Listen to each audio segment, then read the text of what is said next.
Yo, una pregunta al doctor Blázquez. Has hablado de que se está desarrollando derecho a nivel de la Unión Europea, pero estamos en un mundo globalizado donde muchos de estos, digamos, desarrollos tecnológicos vienen de Estados Unidos o de Asia. ¿Cómo se integra, digamos, lo que se hace en Europa con...? Claro, es un problema serio, grave, y los que nos dedicamos a la bioética sabemos que los documentos internacionales, por ejemplo, son fundamentales, ¿no? El Convenio de Biomedicina de Oviedo fue el primer documento jurídico de carácter internacional a partir del cual, por ejemplo, los países miembros que lo firman integran en su ordenamiento jurídico esas normas del convenio, ¿no?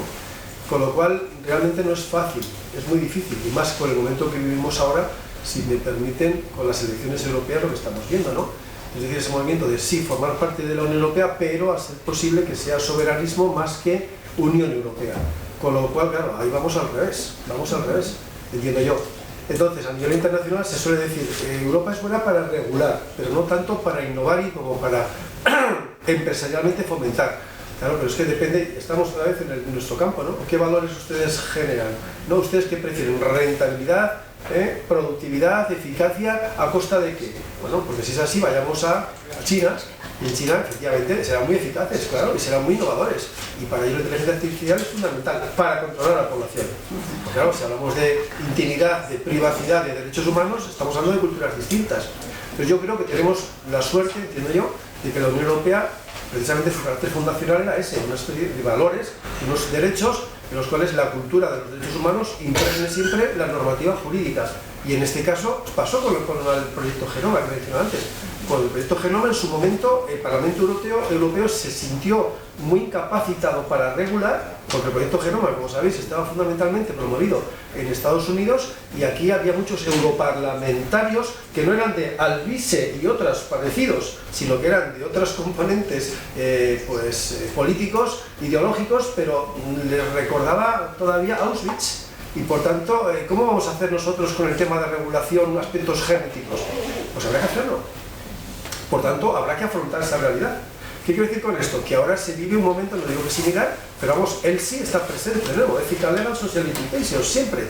Entonces, hay que hacerlo, y si no lo hacemos, pues claro, pues será una dejación, una negligencia y una falta de responsabilidad.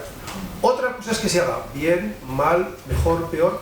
Otra cosa es que después, a la hora de regular, a la hora de aplicar, pero hasta ahora lo que se sabía, vamos, yo lo poco que conozco es que las empresas fundamentalmente promovían debates éticos de manera poco proactiva, más bien reactiva, para perder tiempo, y metían mucho dinero, incluso en las universidades, para generar debates que eran infructuosos, siempre dilatorios, para evitar que se aprobaran normas jurídicas. Porque la diferencia, como bien sabéis, entre la ética y el derecho es que la ética no es vinculante.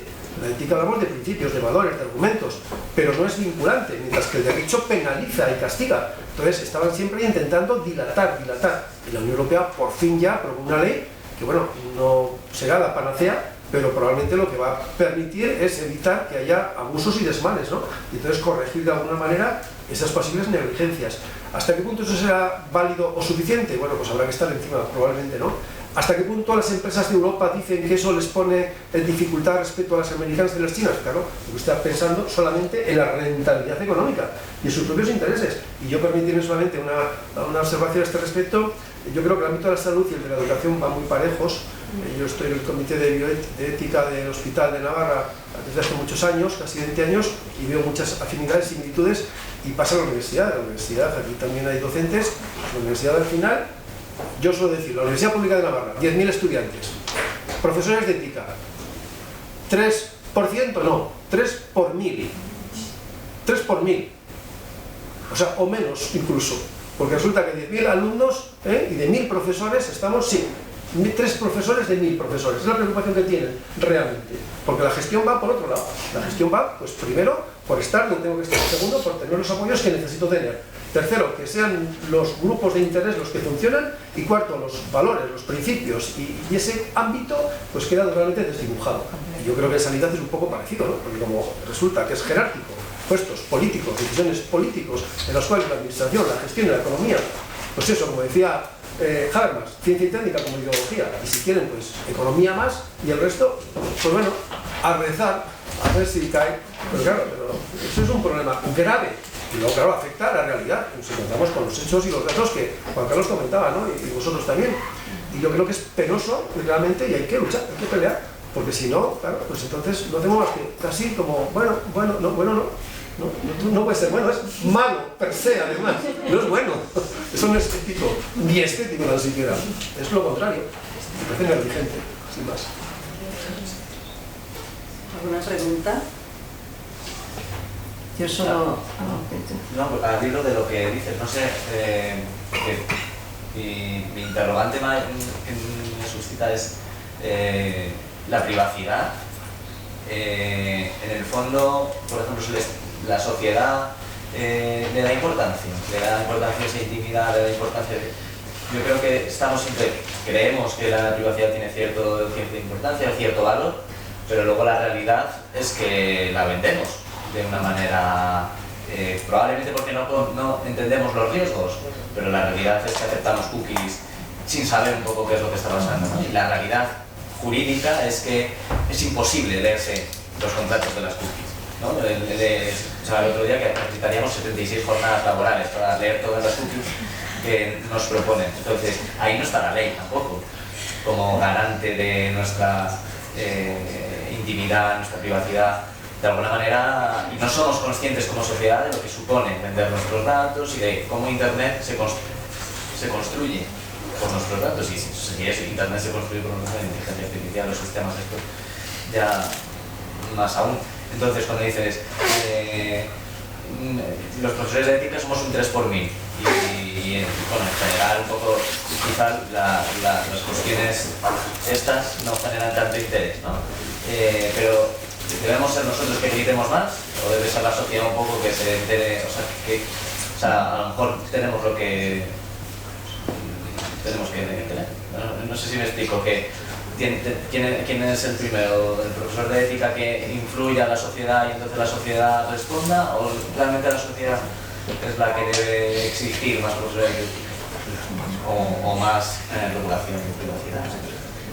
Doctora Román. No.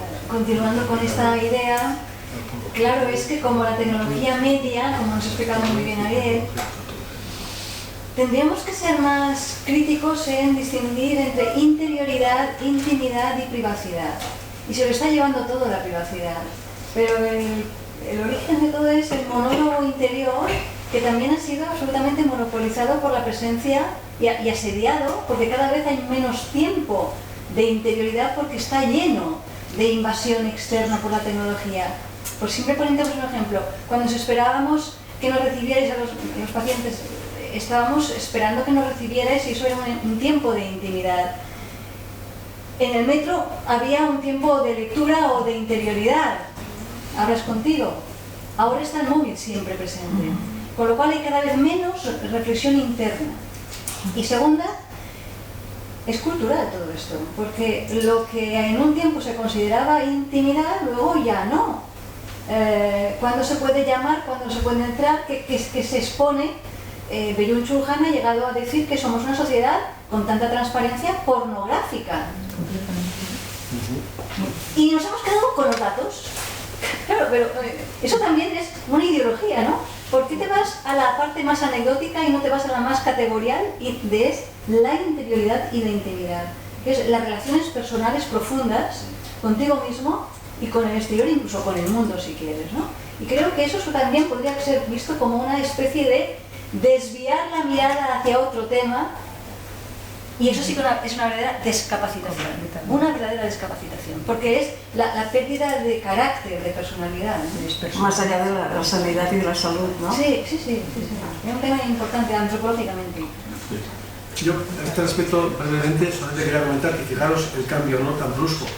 En Grecia la ética no era individual, la ética es social, no tiene sentido la persona que está en una isla solo, no tiene sentido. Es decir, la ética es social. Sin embargo, desde la modernidad la individualidad se ha hiperdesarrollado, hasta el punto que ahora vivimos una época no hay proyecto común, por eso es tan difícil después la convivencia, ¿no? Sociedades abiertas, desarrolladas, globalizadas, multiculturales, que defiendo y que apoyo. Pero claro, el proyecto común es muy difícil.